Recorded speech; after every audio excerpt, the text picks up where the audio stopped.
Hello everyone, welcome back to my channel. I hope आप सब बहुत अच्छे होंगे। तो आज की वीडियो में हम डिस्कस करने वाले हैं पाठ योजना संख्या 15 और आज का जो हमारा टॉपिक है वो रहेगा करण कारक, जो कि हम क्लास 8 में पढ़ाने वाले हैं। तो इससे पहले मैंने चैनल पर कुछ और संस्कृत के लेसन प्लान शेयर किए हुए हैं, साथ ही साथ मैंने कुछ इंग्लिश के लेसन प्लान भी आपके लिए प्रोवाइड करा दिए हैं। अगर आपने वो वीडियोज़ नहीं देखे हैं तो आप जाकर उन्हें देख सकते हैं, उनकी लिंक मैं आपको डिस्क्रिप्शन में दे दूँगी। तो आज की वीडियो बिना स्किप किए पूरी देखिएगा।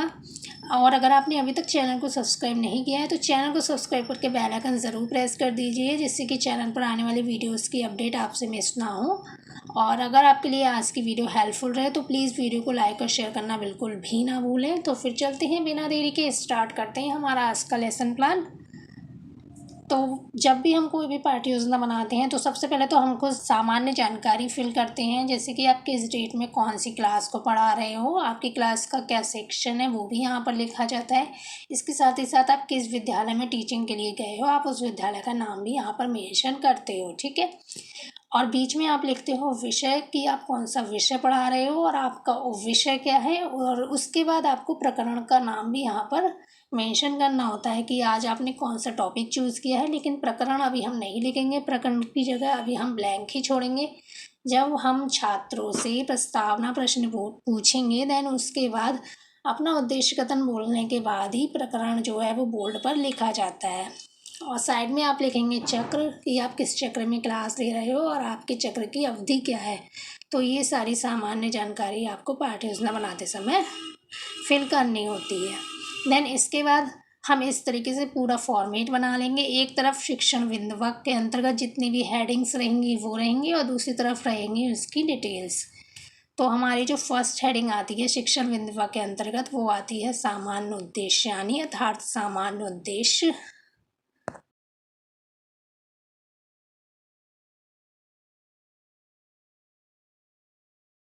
तो सब्जेक्ट से रिलेटेड जो भी उद्देश्य होते हैं उन्हें हम सामान्य उद्देश्य कहते हैं। जैसे अगर हम छात्रों को संस्कृत विषय पढ़ा रहे हैं तो हमारा उन्हें संस्कृत पढ़ाने का क्या उद्देश्य है, वही सारे उद्देश्य हम सामान्य उद्देश्य के अंतर्गत यहाँ पर लिखते हैं। तो यहाँ पर मैंने आपको 6 पॉइंट कराए हैं, तो आप इस तरीके से सामान्य उद्देश्य लिखेंगे। देन मूव करते हैं नेक्स्ट पॉइंट पर। तो हमारा जो नेक्स्ट पॉइंट आएगा वो आएगा विशिष्ट उद्देश्य, यानी अर्थात विशिष्ट उद्देश्य।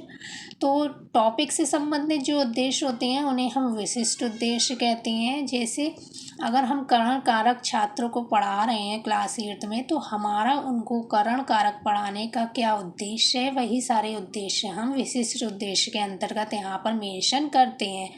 तो आप इस तरीके से विशिष्ट उद्देश्य लिखेंगे, ज्ञानात्मक, बोधात्मक और क्रियात्मक।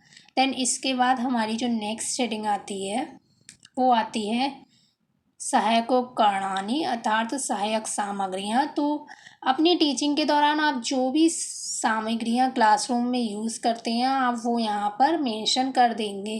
देन इसके बाद नेक्स्ट पॉइंट जो आता है वो आता है शिक्षण विधि या प्रविधि। तो यहाँ पर जो भी टीचिंग मेथड आप यूज़ करेंगे वो आप यहाँ पर लिख देंगे। तो आज मैंने प्रश्न विधि और आगमन विधि का प्रयोग किया है तो वो मैंने यहाँ पर लिखी हुई है। मूव करते हैं नेक्स्ट पॉइंट पर। तो नेक्स्ट पॉइंट आएगा पूर्व ज्ञानम। तो यहाँ पर छात्रों की प्रीवियस नॉलेज के बारे में अर्थात पूर्व ज्ञान के बारे में लिखा जाता है। हम लिखेंगे छात्र कारकस्य विषय सामान्यता जानन्ति, अर्थात छात्र जो हैं वो कारक के विषय में सामान्य जानकारी रखते हैं। इसके बाद प्रस्तावना प्रश्न आते हैं, तो छात्रों से प्रस्तावना प्रश्न पूछे जाएंगे। तो प्रस्तावना प्रश्न हमेशा एक दूसरे से कोरिलेटेड होने चाहिए। जैसे कि मैंने यहाँ पर उनसे फर्स्ट प्रश्न जो पूछा है वो है कारक चिन्हानि काति प्रकरणानि सन्ति। तो छात्र यहाँ पर उत्तर देंगे अष्टानि प्रकरणानि। देन उसके बाद हम उनसे अपना दूसरा प्रश्न पूछेंगे कारक चिन्हस्य कानि कानि नामानि सन्ति। तो यहाँ पर छात्र उत्तर देंगे कर्ता, कर्म, करण, संप्रदान, अपादान, संबंध, अधिकरण, संबोधन च। देन इसके बाद हम उनसे अपना तीसरा प्रश्न पूछेंगे प्रथमा विभक्ति कस्मिन कार्य के प्रयोगवक्ति। तो यहाँ पर छात्र उत्तर देंगे कर्ता कारके। फिर उसके बाद उनसे फोर्थ प्रश्न पूछा जाएगा द्वितीय विभक्ति कस्मिन कार्य के प्रयोगवक्ति। तो यहाँ पर छात्र उत्तर देंगे कर्म कारके। देन इसके बाद हम उनसे पांचवा अर्थात समस्यात्मक प्रश्न पूछेंगे। कि तृतीया विभक्ति कस्मिन् अर्थे प्रयोगम भवति, कि तीसरी विभक्ति जो है वो किस अर्थ में प्रयोग होती है। तो यहाँ पर छात्र मौन हो जाएंगे, उन्हें नहीं पता होगा। तो यहाँ पर छात्र अध्यापिका जो है वो अपना उद्देश्य कथन बोलेगी। अद्य वयं कारकस्य भेदाकरण कारका विषय अध्ययनम करिष्यामः। फिर इसके बाद हमारा जो है नेक्स्ट हेडिंग आएगी वो आएगी प्रस्तुतिकरण की। तो हमने जो आलेख पत्र बनाया है वो हम छात्रों को दिखाएंगे।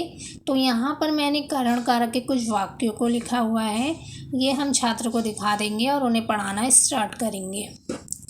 तो अब हम एक एक वाक्य को लेकर उससे संबंधित उनसे कुछ प्रश्न पूछेंगे। तो हमारा पहला वाक्य है रामेण सह लक्ष्मणा वनम गच्छति। तो इससे संबंधित हम उनसे कुछ प्रश्न पूछेंगे। छात्र क्रिया या अनुक्रिया यहाँ पर ये रहेगी कि छात्र जो है वो उसके उत्तर देंगे।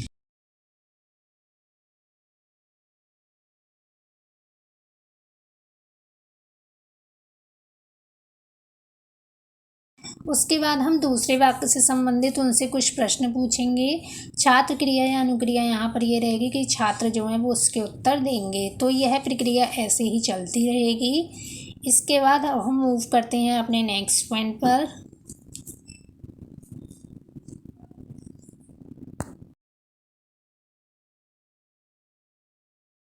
नेक्स्ट हेडिंग आएगी सामान्यीकरण की। तो छात्र अध्यापिका यहाँ पर छात्रों को बताएगी कि इन सभी उदाहरणों में तृतीय विभक्ति करण कारक का प्रयोग हुआ है। छात्र अनुक्रिया रहेगी यहाँ पर कि छात्र जो है वो ध्यानपूर्वक सुनेंगे।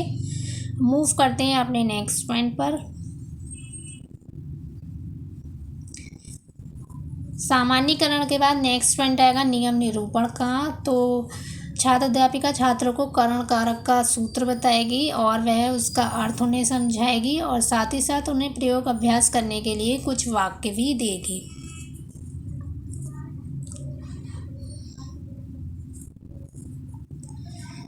तो छात्रों को नियम निरूपण बता दिया गया है और साथ ही साथ उन्हें प्रयोग अभ्यास करने के लिए कुछ वाक्य भी दे दिए गए हैं।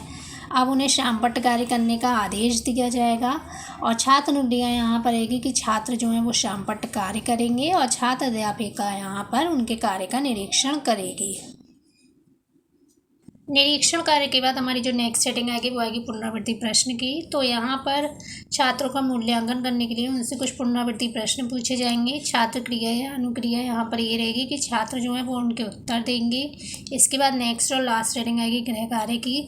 तो आप कोई भी टॉपिक पढ़ाकर ऐसे ही नहीं छोड़ सकते, आपको छात्रों को गृह कार्य देना होता है। तो ये था हमारा आज का लेसन प्लान। आई होप आपके लिए वीडियो हेल्पफुल रही हो। तो प्लीज़ वीडियो को लाइक और शेयर करना बिल्कुल भी ना भूलें और साथ ही साथ अगर आपने चैनल को अभी तक सब्सक्राइब नहीं किया है तो हेमा ई लर्निंग पॉइंट को सब्सक्राइब करके बेल आइकन ज़रूर प्रेस कर दीजिए, जिससे कि चैनल पर आने वाली वीडियोज़ की अपडेट आप तक पहुँचती रहे। तो मिलती हूँ आपसे नेक्स्ट वीडियो में। Thanks for watching guys.